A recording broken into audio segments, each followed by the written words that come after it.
Halo sahabat Budi Kemuliaan, selamat datang di podcast RS Budi Kemuliaan, podcast Bincang Sehat. Nah, hari ini saya Sita Dewi Utami akan menemani Anda dalam waktu beberapa ke depan tentang podcast nih. Nah, ini kita mau bahas dulu tentang masalah kehamilan, yaitu bahaya selama kehamilan nih. Nah, masih banyak nih ibu-ibu hamil yang merasa bahwa dia tuh nggak ada gejala tapi dia merasa sehat-sehat aja, tapi ada juga sebaliknya gitu, merasa ada gejala tapi biasa-biasa aja nih, padahal itu kan bisa jadi merupakan suatu kondisi yang sangat serius seperti itu. Nah, untuk itu telah hadir bersama kita Dr. Juliana SPOG atau spesialis obstetrik ginekologi yang akan membantu kita nih memahami kapan sih ibu hamil itu harus waspada terhadap keluhan yang dia alami. Halo, selamat pagi dokter. Halo, selamat pagi Dokter Sinta. Halo dokter. Saya Dokter Juliana, sehari SPOG, biasa dipanggilnya Dokter Ai. Saya praktek di Rumah Sakit Budi Kemuliaan. Iya. Jadi kita hari ini mau bahas tentang tanda bahaya kehamilan berarti ya, Dokter Iya Sinta. dong, tanda bahaya kehamilan. Betul sih kayak dibilang sama Dokter Sinta ya. Kadang bunda-bunda nih suka bilangnya, dok kayaknya hamil saya baik-baik aja gitu, jadi nggak aware terhadap tanda bahaya, mikirnya kayaknya aman nih, tapi ternyata sudah ada sebenarnya tanda-tanda bahaya. Tanda seriusnya gitu dok ya. Nah ini dok, banyak nih ibu-ibu yang tadi dokter bilang merasa baik-baik aja, tapi ternyata dia nggak pernah ke dokter karena merasa baik-baik aja nih dok. Nah menurut dokter nih gimana nih dok tanggapan atas statement tersebut, dan kira-kira apa sih dok yang maksudnya tanda bahaya terhadap kehamilan ini dok? Tuh. Jadi sebenarnya sebagai kan kita ini kalau kehamilan, maka bunda-bunda hebat semua harus tahu bahwa kehamilan itu memang adalah sebuah perjalanan yang normal. Kehamilan itu adalah suatu yang fisiologis, kita bilangnya adalah kehamilan yang normal. Tapi dalam perjalanannya bisa terjadi hal-hal yang abnormal atau tanda-tanda yang menuju ke arah bahaya. Nah, makanya kita harus kenalin hal-hal tersebut. Tapi biar gampang, kita baginya berdasarkan trimesternya kali Dokter Sinta. Biar bunda-bunda sini semuanya paham bahwa tiap trimester tuh beda apa yang harus kita khawatirkan, tanda bahayanya apa. Makanya dokternya juga biasa beda nih bilangnya, waktu trimester 1 beda, waktu trimester 2 beda, trimester 3 beda, apa yang harus dia ketahuin gitu. Iya dok, berarti kita rangkum dulu aja dari awal, maksudnya Betul. trimester dulu ya dok ya. Jadi yang pertama mungkin kita dari trimester pertama ya. Oke. Trimester pertama tuh sampai 12 mingguan ya. Iya, 12 minggu. Mungkin kita akan bahas di trimester awal itu misalnya kehamilan dalam rahim atau di luar rahim, kemudian ada keluhan mual muntah, serta ada perdarahan yang mengarah ke abortus kali ya dok, atau keguguran ya dok ya. Mungkin kehamilan waktu di trimester pertama yang paling penting itu adalah sering tuh keluhannya adalah mual muntah, ya enggak? Iya. Mual muntah, aduh mual dok, muntah gitu ya. Semua mual muntah itu normal nggak sih gitu ya? Semua mual muntah itu sebenarnya adalah hal yang normal. Karena apa? Karena hormon kehamilan membuat akhirnya jadinya ada rasa mual, rasa muntah. Kapan sih kita harus bahayanya tuh kapan? Ya betul. Ketika mual muntah hebat yang sampai kamu tuh nggak bisa makan, nggak bisa minum, terus habis itu sampai buang air kecil juga jarang, terus kamu sampai lemes banget. Nah itu udah menandakan bahwa kamu udah sampai kekurangan cairan dan kekurangan nutrisi. Nah itu adalah tanda bahayanya. Jadi kamu harus segera ke dokter atau bahkan segera ke rumah sakit untuk dapatkan pertolongan, karena jangan-jangan kamu sudah sampai kekurangan cairan, apalagi kalau sampai udah jarang pipis, terus habis itu sama sekali muntahnya sampai udah nggak ada lagi yang mau dimuntahin ya. Kadang suka gitu pasien, dok saya sampai udah nggak tahu lagi apa yang mau dimuntahin, isinya udah kuning karena udah cairan asam, cairan lambung, udah cairan lambungnya semua yang keluar. Nah itu adalah tanda bahaya. Nah itu adalah mual muntah yang tidak normal. Oke? Terus habis itu apa lagi ya? Perdarahan ya. Nah perdarahan di kehamilan trimester 1 itu harus pertama kita takutnya adalah keguguran, atau yang tadi dokter Sinta bilang itu adalah abortus. Yang kedua apa lagi? Ada juga kehamilan di luar rahim atau biasa dibilangnya kehamilan ektopik yang juga menandakan adanya perdarahan di luar rahim. Kehamilan di luar rahim. Jadi kalau berdarah pertama kali kita tahu hamil, penting banget tuh dokter Sinta harus periksa USG karena untuk memastikan kehamilannya itu di dalam rahim atau di luar rahim. Setelah kita pasti bahwa ini bukan kehamilan di luar rahim, maka ketika berdarah kemungkinan kemungkinan besar itu adalah proses ataupun kejadian abortus atau keguguran. Abortus itu ada macam-macamnya, nggak jangan langsung stres. Waduh, saya keguguran berarti nih ketika ada perdarahan. Enggak, belum tentu ya Mbak Bunda-bunda. Jadi itu adalah tergantung apakah yang keluar tuh hanya flek-flek aja. Kalau keguguran yang bahaya tuh gimana dok tandanya? Satu, kamu tuh ngerasain ada kram-kram perut, habis tuh ngerasa kok ada kram perut itu sampai ada keluar flek-flek darah, atau bahkan sampai ada keluar kayak jaringan tuh apa sih, kadang suka banyak nanya gitu. Oh iya dok ya, jaringan tuh kayak gimana ya dok, kamu nggak ngerti, suka bilangnya darah-darahnya kayak gumpalan hati, bilang gitu. Jadi jaringan tuh kadang bentuknya kayak daging bisa, atau kayak putih-putih kayak selaput. Nah itu juga jangan-jangan kehamilannya sudah keluar. Makanya kalau ada tanda-tanda tersebut maka harus segera ke rumah sakit atau enggak ke vaskes terdekat untuk dilakukan pemeriksaan. Itu adalah tanda-tandanya kalau yang kegugurannya. Kalau yang kehamilan yang tadi dibilang sama dokter Sinta, kehamilan ektopik. Kehamilan ektopik itu adalah kehamilan yang di luar rahim. Jadi yang normal itu adalah hamil tuh di dalam rahim. Nah ini dia hamilnya di luar rahim, entah di saluran tuba ataupun di tempat yang lainnya. Bahayanya adalah dia akan bisa menyebabkan perdarahan.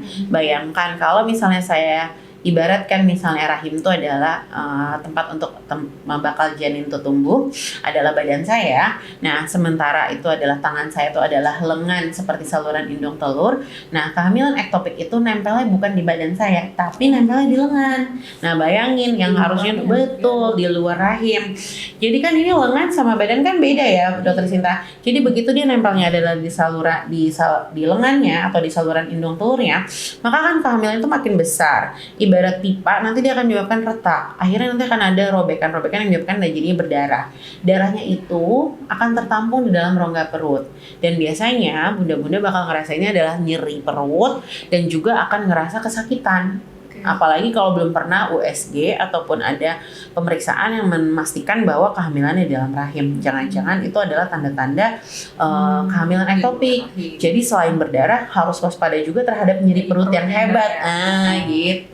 Selain pendarahannya dok ya, berarti kita lihat dari nyeri perutnya juga hebat banget ya dok, tapi nyeri perutnya. Betul. Terus habis itu ada juga nih dokter Sinta tanda bahaya yang di kehamilan trimester 1 yang berdarah juga, tapi ternyata berdarahnya tuh bukan keguguran, bukan juga masalah kehamilan ektopik, tapi dia namanya adalah hamil anggur. Nah, kadang tuh sering tuh pasien suka bingung, hamil ektopik sama hamil anggur sama nggak ya gitu ya, suka nanya gitu. Iya, dok. Beda bunda-bunda semuanya. Jadi kalau misalnya hamil ektopik itu adalah hamil di luar rahim, tapi kalau kehamilan anggur dia hamilnya itu di dalam rahim tapi bentuknya itu seperti anggur. Jadi seperti vesikel-vesikel ataupun seperti kita bilangnya kayak boba-boba gitu. Bubble-bubble gitu. Nah, biasanya taunya gimana? Hamilnya misalnya cuma hamil 7 minggu nih, dokter Sinta, tapi kok perutnya udah kayak orang hamil 12 minggu ya, kayak perut orang 20 minggu. Betul, lebih besar daripada usia kehamilan. Jadi penting banget nih untuk memeriksakan kehamilan di usia trimester pertama untuk memastikan satu, usia kehamilannya, dan juga memastikan bahwa tidak ada kehamilan yang tadi tersebut di keluar rahim ataupun ternyata kehamilan yang ternyata adalah hamil anggur. Gitu. Itu untuk trimester pertama. Oke dok, oke, bagus banget ya. Jadi untuk kesimpulannya untuk tanda bahaya di trimester pertama nih tadi udah dijelasin banget sama dokter Juliana nih. Ada apa aja sih tanda bahayanya? Misalnya mual, muntah, tapi hebat ya dok ya. Sampai nggak masuk makan, nggak masuk minum, bahkan muntahnya tapi nggak bisa dikeluarkan lagi, cuma isinya cairan doang. Tuh, yang kedua bisa ada pendarahan. Pendarahannya bisa mengarah ke yang abortus tadi, keguguran, bisa ada keluar jaringan. Tapi bisa juga nih pendarahan yang tadi ya dok ya, kehamilan ektopik atau ternyata kehamilan anggur atau mola. Itu sama juga keluhannya berdarah. Tapi kalau kehamilan ektopik ingat ada rasa nyeri. Kalau kehamilan anggur hamilnya kok beda ya sama usia kehamilannya gitu. Jauh lebih besar. Betul. Ya, dok ya. Oke dok, sekarang kita lanjut ya ke pendarahan trimester kedua. Betul, trimester kedua. Ya. Beda tuh masalahnya. Beda hamilnya. Udah beda kondisi hamilnya, beda juga permasalahannya. Iya. Mungkin untuk yang pendarahan trimester 2 dan 3 ini kita bahasnya nanti pendarahan antepartum ya dok ya. Oh iya, pendarahan antepartum itu sebelum kehamilan ya. Pada saat di trimester 2 dan 3, kemudian kontraksi dan persalinan prematur, ketuban pecah, masalah pertumbuhan janin dan kondisi seperti hipertensi dan juga gula dok ya. Gitu. Mungkin mulai dari perdarahan trimester 2 dan 3 dulu ya dok ya. Ya, perdarahan tuh tetap bisa terjadi tuh. Walaupun sudah lewat dari trimester 1, di trimester 2 dan 3 tuh juga bunda-bunda tuh bisa dapet ada keluhan perdarahan. Masih bisa, dok, ya? Iya. Nah, gimana bedanya dok? Bahaya nggak? Semua perdarahan yang terjadi selama kehamilan itu berbahaya. Dan itu adalah merupakan tanda bahaya yang harus segera diperiksakan. Kalau misalnya kehamilannya di trimester 2 ataupun 3, takut kita ada dua kemungkinan. Apakah itu adalah plasenta previa atau adalah solusio plasenta. Apa tuh dok? Plasenta previa terus solusio Plasenta ya, apa ya? Plasenta previa itu adalah plasenta yang menutupi jalan lahir. Dia bisa menutupi jalan lahir seluruhnya, sebagian, atau bahkan dia letaknya di tepi dari jalan lahir. Kesemuanya itu akan menyebabkan perdarahan. Tapi bedanya dia perdarahannya biasanya tidak ada nyerinya. Jadi nggak ada nyeri, tiba-tiba dia berdarah. Dan warnanya biasanya warna merah segar, warna darahnya. Kalau misalnya solusio plasenta itu adalah ari-arinya atau plasentanya lepas. Lepas, betul. Bisa sebagian, bisa total, dan itu merupakan tanda bahaya.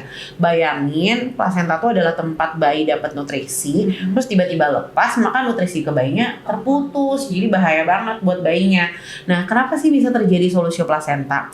Solusio plasenta itu biasanya ada faktor risikonya, Dokter Sinta. Biasanya apakah ada tekanan darah tinggi, terus habis itu atau habis jatuh, tapi terbentur ke perutnya, itu juga harus waspada. Terus sama satu lagi yang sering dikerjain sama ibu-ibu hamil yang kadang nggak tahu nih bahwa itu adalah bahaya, diurut perutnya.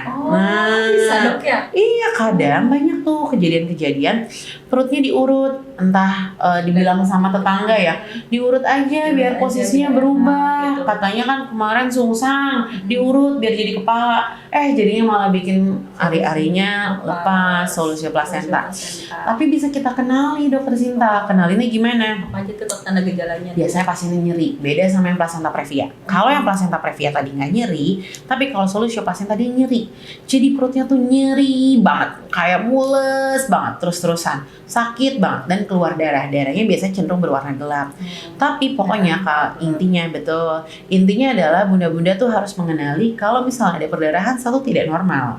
Baik itu di trimester 1 maupun trimester 2 ataupun 3. Terus habis itu yang kedua adalah apakah kalau habis ada sesuatu yang terjadi, misalnya habis jatuh, habis terbentur, atau ternyata bunda sebenarnya adalah hamil dengan tensi tinggi. Nah, itu juga berarti harus waspada tuh kalau ada keluhan. Ya, terus habis itu kalau ada mules-mules, kontraksi, tapi ngerasanya kok ini kontraksinya terus-terusan ya, sakit terus dok, sakit terus, takutnya jangan solusio plasenta. Nah, jadi itu juga harus diperhatikan. Siap. Tadi itu perdarahan. Nah, habis perdarahan kita cerita kontraksi. Beda. Kontraksi tadi dibahas-bahas ya kontraksi. Iya. Kontraksi tuh kadang suka bingung pasien tuh gini, dok saya kenceng-kenceng deh perutnya. Kenceng-kenceng tuh normal nggak sih? Kata dia gitu kan. Kenceng-kenceng itu normal, tapi normal yang gimana? Kalau sesekali kenceng, habis itu kamu istirahat dan itu menghilang, itu nggak apa-apa. Tapi kalau kamu makin kenceng-kenceng, makin sering, awalnya kayak 10 menit sekali lah, habis itu baru kayak jadi 5 menit sekali, habis itu makin jadi sering dalam 10 menit 3 kali. Wah, tuh harus hati-hati Dokter Sinta, jangan-jangan bunda-bunda sudah dalam proses persalinan. Dan bisa-bisa jadi persalinan prematur kalau belum waktunya, bahaya. Jadi kalau kontraksi yang teratur itu gimana sih dok? Maksudnya dok ada kriterianya ya dok? Iya betul, kalau kontraksi teratur itu, kalau yang kan ada juga nanya, dok ini kontraksi palsu atau enggak ya? Iya enggak. Palsu atau palsu atau enggak? Kalau palsu berarti ada yang asli ya. Iya.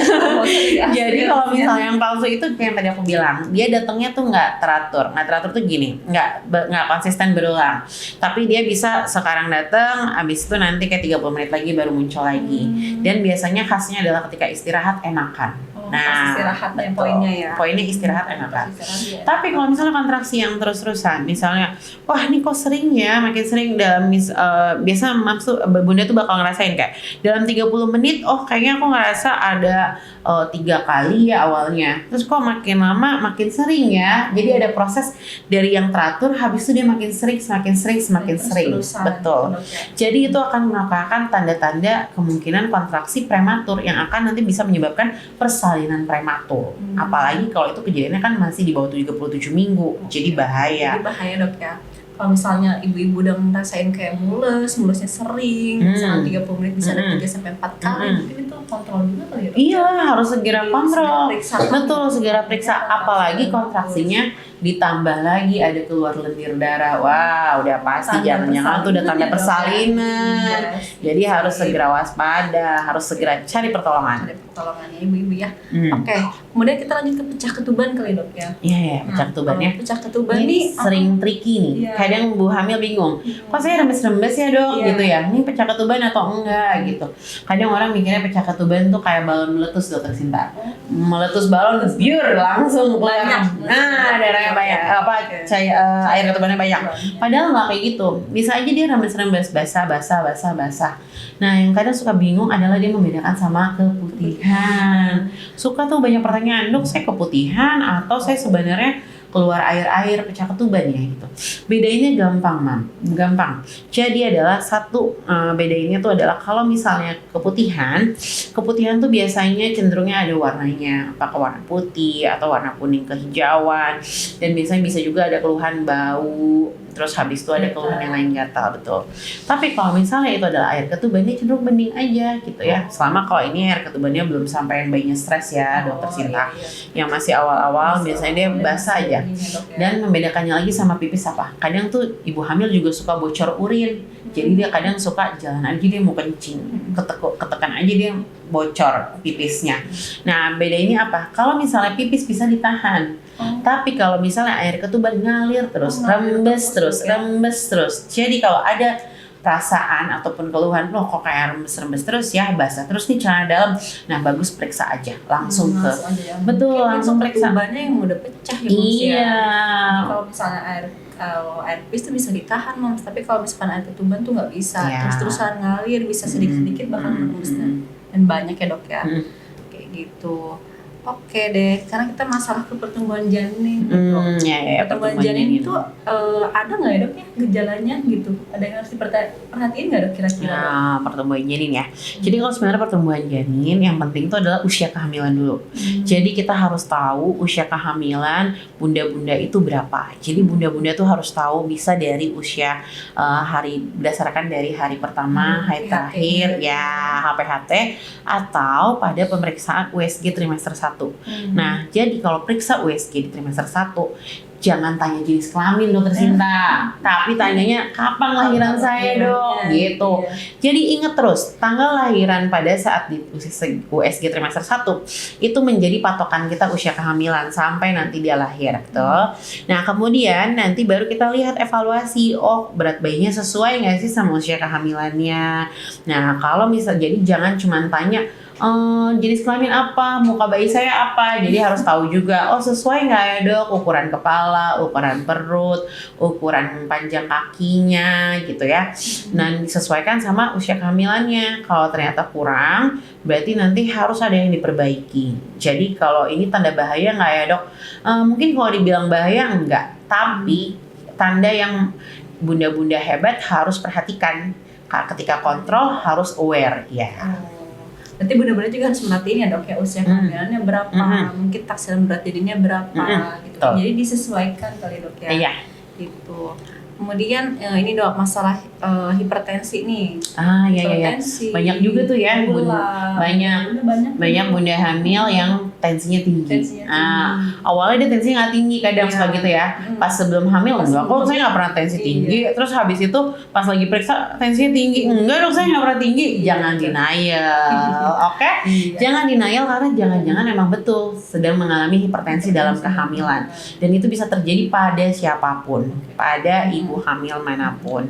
Jadi yang penting adalah kenali tanda bahayanya. Bahaya gimana dok? Kalau misalnya ada darah tingginya, kalau misalnya ada permasalahan darah tinggi pada ibu hamil, maka yang harus diperhatikan adalah kalau ada keluhan pusing, mual, muntah, nyeri ulu hati, pandangan kabur. Yang kenapa sih dok itu harus diperhatikan? Karena takutnya adalah itu merupakan tanda-tanda bahwa tekanan darahnya nanti tidak terkontrol, dan yang akhirnya nanti kalau tekanan darahnya terlalu tinggi bisa sampai menyebabkan kejang.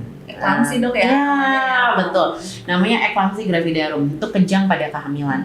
Itu akibat dari tekanan darah yang terlalu tinggi. Tidak terkontrol juga ya dok? Ya, jadi kalau misalnya kamu bunda-bunda hamil tuh semuanya mengalami darah tinggi atau hipertensi, jangan takut konsumsi obat darah tinggi karena itu justru membantu untuk mengkontrol tekanan darahnya supaya enggak loss, supaya enggak bablas. Jadi terkontrol gitu. Nggak masuk ke kondisi yang lebih parah kayak eklamsi. Betul, ya eklamsi atau bahkan preeklamsi atau kita bilang keracunan dalam kehamilan karena tekanan darahnya yang terlalu tinggi. Itu akibat ending akhirnya adalah kalau preeklamsi yang tekanan darah tidak terkontrol akhirnya nanti jadi eklamsi gitu, kejang. Eklamsi itu berarti dari preeklamsi itu gara-gara tekanan darah tingginya tidak terkontrol gitu ya dok ya? Ya. Dok, sebelumnya mungkin mungkin moms pada bingung nih tekanan darah tinggi itu patokannya berapa? Oh iya betul.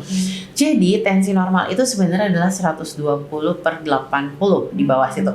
Tapi kalau misalnya sudah nyampe di atas 140/90 maka udah harus waspada. Nah, kalau di antara itu gimana dok? Antara 120 sampai 140? Ya itu berarti kita bersiap-siap ataupun kita harus lebih aware dan lebih ketat follow up-nya. Tapi kalau udah di atas 140 itu udah namanya hipertensi. Udah fix ya, betul. Udah terdiagnosis dan juga harus minum obat tuh. Dan kemudian juga nantinya kalau misalnya terlalu tinggi sekali sampai di atas 160 bisa sudah menuju kondisi preeklamsia. Tapi memang harus ada pemeriksaan tambahan yang lainnya ya dokter Sinta. Seperti yang paling gampangnya adalah pemeriksaan protein di dalam urin. Nah, tapi klinis ataupun gejala yang bisa kita perhatikan atau bunda-bunda hebat yang bisa perhatikan adalah yang tadi saya bilang, pusing, mual, muntah, pandangan kabur gitu. Dan kalau memang sudah ada riwayat tensi tinggi pada saat kehamilan harus hati-hati. Dan kalaupun ternyata nggak ada riwayat hipertensi sebelumnya atau darah tinggi pada saat hamil, harus tetap periksa. Jangan-jangan belum ketahuan kemarin, sekarang kejadiannya. Jadi itu merupakan sama-sama tanda bahaya. Bahaya juga ya moms ya. Jadi kalau misalnya ada tanda seperti yang sudah disebutkan dokter Julia tadi, tetap periksakan kehamilannya gitu ya. Tadi diabetes ya, dokter Sinta mau bahas diabetes ya. Diabetes tuh sering juga tuh sama kayak hipertensi, banyak juga bunda hamil yang hamil dengan ada diabetes, baik itu diabetes sebelumnya memang sudah ada atau ternyata pada saat kehamilannya. Nah, beda yang harus diperhatikan apa? Gula darahnya harus terkontrol. Kemudian adalah gerakan bayinya yang harus diperhatikan. Ngaruh ya dok ya, gerakan bayi. Betul. Kalau yang kita takutkan adalah karena gula darahnya itu terlalu ngedrop, akhirnya nanti babynya jadinya lemes dan akhirnya bisa sampai dengan meninggal dalam kandungan. Makanya harus diperhatikan gerakan janinnya. Gerakan janinnya. Jadi gerakan janin berkurang tuh harus diperhatikan. Jadi semuanya sih, nggak yang cuman harus yang ada diabetes aja, tapi semua bunda-bunda harus memperhatikan gerakan janin. Jadi kalau gerakan janinnya itu setidaknya 1 kali dalam 1 jam dia bergerak. Tapi kalau misalnya ternyata dia nggak gerak, nih kok kayak agak jarang nih. Coba konsumsi yang manis dulu. Takutnya ternyata lagi ke hipoglikemi atau kondisi kurang gula gitu, kurang asupan ya. Tapi kalau ternyata sudah coba juga pakai konsumsi gula ataupun makan gitu ya, ternyata tetap nggak bergerak ataupun kurang gerakannya, langsung periksa. Itu juga merupakan tanda bahaya.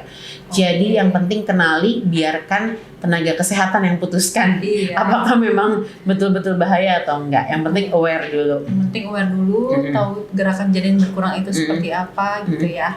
Ada lagi dokter Sinta yang kurang. Jadi kadang tuh suka ada masalah infeksi. Betul. Infeksi itu juga penting harus diperhatikan karena infeksi itu kayak keputihan atau mungkin kamu ada demam atau ternyata ada gigi berlubang, itu juga harus diperhatikan karena dia bisa menjadi faktor resiko yang memunculkan kontraksi ataupun pecah ketuban. Kontraksi yang tadi ya yang kita bilang kontraksi prematur, terus bisa pecah ketuban juga. Jadi kalau misalnya ada masalah infeksi baiknya ya diperiksakan ya. Betul, harus diceritakan sama dokternya ketika lagi ANC ataupun pada saat kontrol kehamilan. Memang yang tadi adalah yang tanda-tanda bahaya, tapi yang terakhir kita sebutin itu adalah faktor risiko yang bisa menyebabkan ke sana gitu. Oke dok, sangat jelas sekali ya dok ya. Untuk trimester kedua ini banyak juga nih tanda bahayanya nih moms ya. Tadi ada masalah pendarahannya ada yang solusio placenta, ada yang placenta previa. Kalau solusio placenta dia pendarahannya disertai nyeri perut yang hebat dok ya. Kemudian ada kontraksi prematur, kemudian ada pertumbuhan janin yang berkurang. pecah ketuban, serta hipertensi dan juga darah tinggi yang bisa menjadi faktor risiko penyebab tanda bahayanya muncul. Ya. Dok ya. Gitu. Nah, ini udah jelas banget sih dok ya. Mungkin dari moms-moms semua ada yang ingin ditanyakan ya, saya bacakan ya satu pertanyaan dulu kali ya dok. Ya, boleh. Jadi ini pertanyaan ini dok, ada dari Ibu Clarissa nih dok. Nih ada yang nanya, kalau misalkan ada tanda bahaya, mungkin salah satu yang tadi sudah disebutkan tadi nih dok, itu nanti ibunya periksa kemana ya dok? Harus ke klinik atau harus ke rumah sakit dok? Jadi dia bingung ya mau kemana ya gitu. Yang penting adalah bunda semua tuh harus mencari pertolongannya sama tenaga kesehatan. Jadi kalau yang terdekat itu misalnya ada yang klinik, silakan periksa ke klinik, atau ada bidan, silakan ke bidan. Kalau misalnya ada dekat ke rumah sakit ataupun ke IGD, kalau tanda bahaya maka harus segera langsung periksa ke rumah sakit ataupun ke IGD gitu sih. Jadi jangan tunggu poliklinik karena adalah betul, jangan ragu. Jadi biarkan, yang penting adalah bunda mengenali dan biarkan tenaga kesehatan yang putusin betul atau tidak. Yang penting kita kenalin dulu biar jangan sampai kelewat tanda bahaya tersebut. Kenalin tanda bahayanya dulu ya moms ya, baru segera ke fasilitas dulu aja. Ya, segera cari pertolongan kemanapun. Nah ini ada lagi nih dok, ada satu lagi. Kalau pecah ketuban itu langsung banyak atau remes-remes ya? Kayak tadi yang kita ceritain ya udah. Yang nggak selalu banyak, tapi bisa juga rembes-rembes. Yang penting nanti, dan jangan lupa bahwa untuk memastikan pecah ketuban itu kita harus periksa. Kita harus periksa apakah betul yang keluar dari mulut rahim itu adalah air ketuban atau sebenarnya ternyata hanya keputihan. Makanya harus dilakukan pemeriksaan, biasanya diperiksa sama tenaga kesehatan tuh diperiksa lakmus. Mungkin kalau misalnya ibu-ibu tuh kadang ya itu ya dok ya, dia suka dibiarin berhari-hari. Iya, dikira biasa. Iya. Apalagi kalau hamil anak pertama, suka gitu tuh dokter Sinta. Dipikir biasa kali ya, sama saya kurang tahu soalnya dok, kadang gitu. Jadi nggak boleh ya. Bunda hebat semuanya harus bisa mengenali apa tanda bahaya di masing-masing trimesternya. Jadi tahu kapan harus mencari pertolongan. Jadi nggak terlambat juga dok ya. Iya, nggak terlambat, betul. Seperti itu. Oke nih dok, satu lagi mungkin ya dok ya. Kalau kaki bengkak nih dok, apakah itu wajar? Iya, sering tuh ya ada kan ya. penanganan yang mudah dilakukan supaya mengurangi bengkak kaki itu? Ya. Jadi bengkak itu sebenarnya adalah akibat dari pengaruh hormon. Akhirnya pembuluh darahnya itu jadinya kurang elastis gitu ya. Jadinya sering penumpukan cairannya itu tertumpuk kepada bagian yang paling bawah. Jadi kalau bunda-bunda sering berdiri atau sering duduk, ketekuk kakinya, maka penumpukannya akan ke bagian bawah. Jadi kalau yang normal kapan dok? Intinya pengen tahu kapan yang normal ya. Bengkak yang normal itu adalah kalau misalnya terjadi di dua-duanya kayak gitu. Tapi coba perhatikan adalah ketika misalnya dinaikkan, lebih ditinggikan, itu karena itu prinsipnya adalah cairan, maka harusnya dia akan balik. Jadi dia harusnya akan mengecil ketika lebih ditinggiin nih posisi kakinya. Tapi kalau ternyata tidak membaik juga, maka harus periksa. Yang kedua adalah kalau cuma hanya sebelah saja bengkaknya. Atau yang ketiga, bengkaknya ternyata disertai tanda-tanda peradangan. Kayak seperti ada kemerahan, panas, terus habis itu nyeri. Nah, itu harus diperiksa. Habis itu satunya lagi, kaki-kakinya bengkak, sama habis itu ibunya adalah tensi tinggi. Nah, takutnya ada perburukan yang tadi kita bahas tadi itu. Disertai dengan darah tinggi bisa jadi itu preeklamsi kalau misalnya ya takutnya ke sana. Jadi maka tetap harus disegera periksa. Dibedain dulu ya. Kalau misalnya emang itu dia pas ditinggin kakinya itu dia cepat hilang, ya mungkin memang itu betul hal yang normal karena kehamilannya ya. Tapi kalau misalkan enggak juga ada tanda-tanda yang tadi saya bilang, yang lain-lainnya itu ya berarti itu bukan hal yang normal, maka harus segera periksa. Oke deh moms ya. Nah moms tadi tuh tanda bahayanya tuh udah banyak dijelasin sama dokter Juliana SPOG nih ya. Jadi kalau misalnya ada tanda bahaya yang tadi dibilang tadi, jangan lupa segera lakukan pemeriksaan ke fasilitas terdekat atau boleh nih ke dokter Juliana SPOG di RSUD Kemuliaan seperti itu. Oke dok, untuk closing statement nih dok. Bunda hebat harus mengenali tanda bahaya dalam kehamilan karena bunda yang hebat akan menghasilkan generasi yang hebat. Oke, ya mantap dok. Oke dok, di RSUD Kemuliaan ini adalah kami percaya bahwa kehamilan itu adalah bagian dari pembentukan perempuan dan generasi yang akan datang. Untuk teman-teman semuanya, terima kasih Dr. Juliana juga terima kasih sudah meluangkan waktunya untuk membagikan ilmunya di podcast RSUD Kemuliaan. Mungkin akhir kata dari saya, mohon maaf apabila banyak kesalahan. Terima kasih sebelumnya. Assalamualaikum warahmatullahi wabarakatuh. Makasih semuanya. Bunda-bunda Budi Kemuliaan.